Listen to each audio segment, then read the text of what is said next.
છોટાઉદેપુર નગરમાં ડિસ્ટ્રી ફળિયામાં એક મર્ડરની ઘટના બહાર આવી હતી, જેમાં દિનેશ નારસિંહ રાઠવા સાથે જમીન બાબતે તેના ભાઈ જીવણભાઈ રાઠવાનો ઝઘડો અને ઝપાઝપી થઈ અને ત્યારબાદ આરોપી જીવણ રાઠવાએ દિનેશ રાઠવાને ઘરમાં આવેલા ખાટલામાં પાડી દઈ પાળિયાના ઘા ઝીકી ગળામાં તેમજ શરીરના ભાગે ગંભીર ઇજાઓ પહોંચાડી મોત નિપજાવ્યું હતું।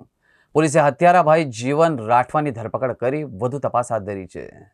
છોટાઉદેપુર પોલીસ સ્ટેશન પાર્ટ 1 ગુના રજી નંબર 0659/25 બીએનએસની કલમ 103(1) જીપી એક્ટ 135 મુજબનો ગુનો તારીખ 2/6/2025ના રોજ દાખલ કરવામાં આવેલ, જેમાં ફરિયાદી બેન જમનાબેનની ફરિયાદ